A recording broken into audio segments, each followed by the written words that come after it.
Hey, what's up, everybody, and welcome back to the channel today for another special interview. Today, we're going to be interviewing the director of the new film One Way, which is available in theaters on demand and digital September 2nd. A film that I have checked out. I have a lot of questions, had a really good time with this film. So it's a pleasure to have the director, Andrew Baird. Andrew, how's it going today? It's going pretty good, man. I'm in London at the moment, and I'm hair's going crazy. But it's like, what time is it here? Where are you? I'm in DC. It's a Well, little bit in the afternoon today. Are you on Eastern time? Yeah. I am. So it's 6. What is the time? It's 10 to 7 here. Okay. All So you like right. the movie? How I did it go? did. I did. First of all, I checked out your previous film, Zone 414. So I was very excited to see your name attached to this. I seen the cast, saw your name. I was like, okay. And there's something I noticed about you. And for whatever reason, I don't know why I went into this film not expecting what I already knew. I thought this film was going to be something just with a lot of action, the thrills aspect to it, entertainment, and then I cut it off and I review it. But it's always something that's layered. That's something that always sort of gets your gears going. It's a message within your films that I seem to, what seems to be a theme in terms of, like, not only are you just enjoying the film, but you also want the viewers to take something away from it. I would love for you to break down in this film what's sort of that theme, what's sort of that convention in this film that you want the audience to grab. Well, I mean, that's up to them. I mean, everyone's going to interpret stuff a different way, but like the fact that it's multi-layered, maybe that's what you're getting at. I suppose, sure. I mean, it's genre, but I try and elevate it a bit or twist it a bit. But the journey, like the characters and the predicament he's in, is very relatable. And Colson and myself have, I mean, we relate to these situations in our own way. My life's been pretty colorful. I know his has as well. And I mean, we both are kind of anxious people. I don't know whether he knows that about me, but he's so anxious, man. Well, I'm anxious too, but if he's anxious, I'm like, sometimes when you got two anxious people, they balance each other out, like in terms of like one's helping the other. It was very much kind of like that. We were stuck on this bus for a month and in a stage and stuff, and we needed to help each other. You know what I mean? And we did. It wasn't always great fun. It wasn't. It was hard. It was nasty. It was dirty. It was sweaty. It was intense. But we certainly came out of it a better filmmaker. I think he's a really talented film actor, naturally talented. But we knew these characters, and at times I played the alter ego, I mean, like, we knew the characters from our histories, right? Not from the page. So it didn't require like sitting around and chatting it through. We instinctively knew. So it was a difficult collaboration, but it was a fruitful one. It's like going to the gym and like going on some really intense piece of equipment, and it's painful, but it's worth it. I mean, he really, but I had no doubt about him, or I saw him in The Dirt. I wasn't following his music, I mean, I knew about vaguely that he was a musician, but it was The Dirt where he stood out as a really good actor. And he came totally unprepared because he'd just been doing music. Like, he came from Saturday Night Live, and literally, like, we flew him on a jet from New York to Georgia, and we didn't have any read-throughs, rehearsals, nothing. And a day later, he's on the bus. And to find the character with the wardrobe and everything, and then it just was, as I said, like, it's just, we related to this character's journey, like a lot of people will. It's not like some futuristic, far-flung sort of idea. Right. that a guy who's down on his luck and deep, like we all been in some degree of trouble in our lives, some more than others. And it's like, am I going to get out of this? It's like he's imprisoned and he's trying to get out, and he's like sinking, but at the same time he's sinking. He's like, look, if I'm going out, if I'm going down, am I going to go down fighting for to be a better dad, like a better father? That's something I noticed about Colson right away. This is after because I wanted him anyway, but I saw this photo of him and Casey, who does her first role in the movie, and she's great. And we were like, oh, how's this going to go? But anyway, and after the first take, she was flying. She did a great job. He's a good dad, he's a good dad. Like you can see it in this photo of the two of them. And that meant a lot to me because I have a 16-year-old daughter. I have a son as well. I was a young dad too. And it meant a lot it's very important, like the weight and the strength of his performance in this has much to do with his personal experiences as it does with his natural talent and skill as a film actor. And I would apply the same to myself in terms of the filmmaking aspect of it. Okay. Because I have a lot of experience with the technical stuff and shooting and all that kind of, but this one more so than Zone was like, it just really, I know the journey and I know those characters, from like, I've lived in the US for 17 years. I come from Europe, from Ireland. And, I've lived around the world a bit and Eastern Europe and stuff. So it was good. And it was written by this young Irish guy who never lived in the US. And he's a super talented writer. Yeah. I mean, those characters were cast like in record time. And you got some hitters. I love the cast. Storm, Kevin, Drea. I mean, come on now.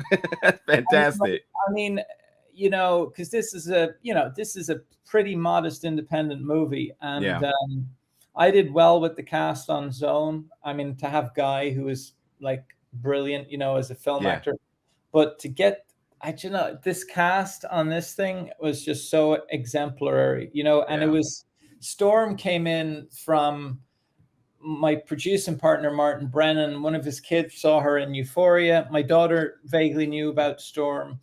And she is like, this lady's going to win an Oscar, man. For real. She's before her time. Because you can say this about, like, Kevin is a gentleman, a consummate professional, a gifted actor of all types, and has been an icon for what? Like, if, not to be, but he's been a movie star for 45 odd years and everything you can imagine, super humble. And he's got that confidence level that, okay, he's been at it a long time and he's great. Storm was 17 and her confidence level was not totally dissimilar. She was unbelievable, man. She just was like the weight and the strength and the confidence. So she just did Kimmel yesterday or the day before, like Jimmy Kimmel, and she was amazing. It was great for the movie. And that woman is going to be major, Absolutely agree. Something else I really want to ask you really quickly is I really am a sucker for low light shots, neon lights, and then you add this sort of, for lack of better words, trippy element to Colson's character Freddy, that he's kind of going through things, and just that production. Like you said, it was an independent film, and I know that, but man, you got a way of doing witchcraft, because it doesn't, just because of how you're able to play with all these different elements, all to really enhance every scene.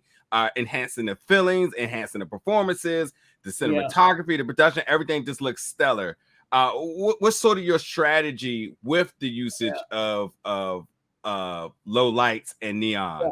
Okay, well, just I just want to finish, because I'm a bit like, I'll answer your previous question. The underlying thing that ran through this movie was this kind of, the guy who wrote it was an Irish. So there's this religious Christian Catholicism. So Freddy has a kind of journey like the Stations of the Cross, like the Jesus journey. You know, Yeah. it's there. I feel it. I'm a long way, in the US. So, but then we're down south doing it as well. And there's a very religious, as you said, the Jesus thing came in, that journey. And in the end, it was purposeful. Like he's spread out on the back seat, like the crucifixion, so it's like, that's his process. That just came through. Same with Scorsese in Taxi Driver. It's in the material, I don't know whether it was who wrote, Schrader wrote Taxi Driver. So he was another, I can't remember his, anyway. But for me and for One Way, it's in there no matter what. So I just wanted to answer that question because it was there, and it came out naturally as I was making the movie. And I said it to Colson. He said, "Oh, you should use that in the interviews because it is relevant." In terms of the technical, the DP that I worked with, I've done a lot of stuff with before. It's the first movie we did together. His name's Tobias Sempi. He's Italian, but we know each other from LA. And we've shot lots of stuff we've done big work, big jobs, we've done small jobs, but we've often used multiple cameras and done a very kind of Italian neo-real verite, John Cassavetes sort of style. That's a style that I kind of did a lot with Tabia in the US, and I did a little bit of in Europe before I went to America.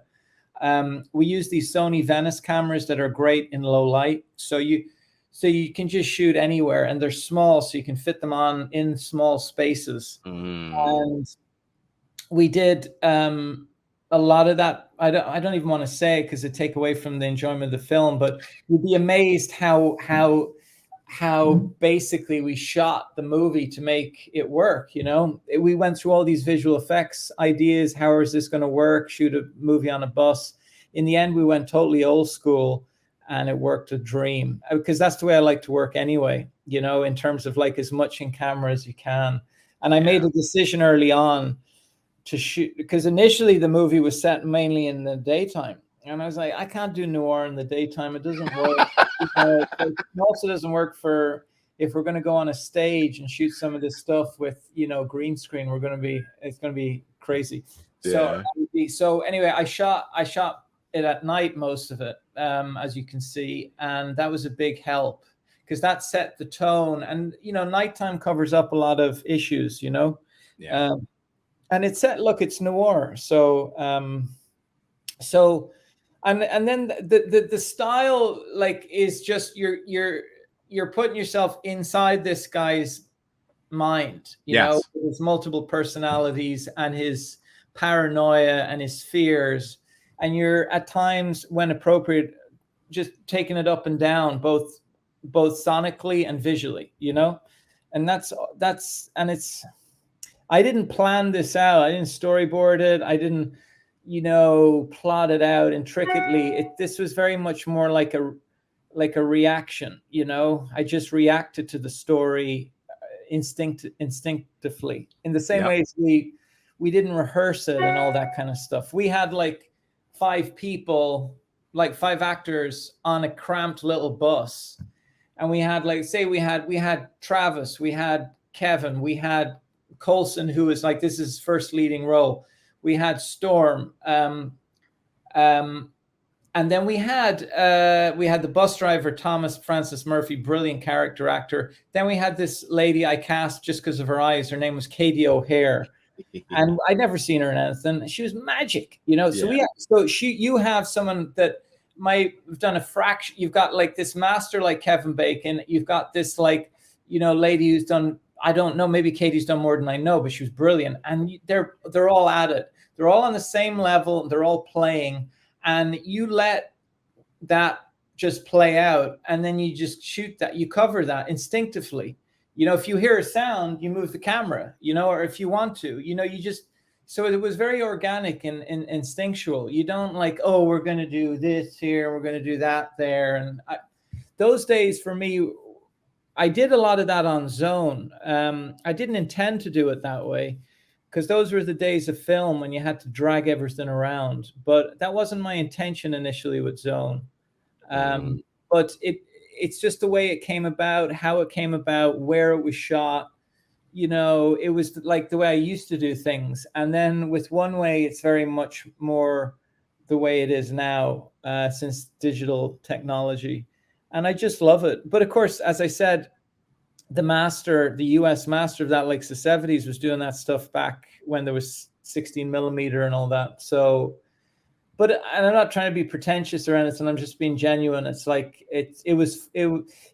the lack of resources, time, the uncomfortability of the shoot, all of it played into what the story needed, because it was a really intense, uncomfortable, claustrophobic story. And hopefully the tension comes across as it builds, but also there's a lot of heart and humanity in the movie, you know. And look, we've all been down, and you're at the crossroads. You're going to do the right thing, you do the wrong, you know. Are you going to like grow, you know? Are you going to be courageous, you know? So because Freddy was a good, like, you know, like vast majority of people, there's good in all of us. And you know, and look, Colson is completely self-made, comes from absolutely nothing, which I can't say myself. I mean, I've had a checkered and colorful past, but, you know, come from a family, you know, blah, blah, blah, whatever. But he has come from nothing. And everything he's gotten, he's fought for, like in a street fight, basically.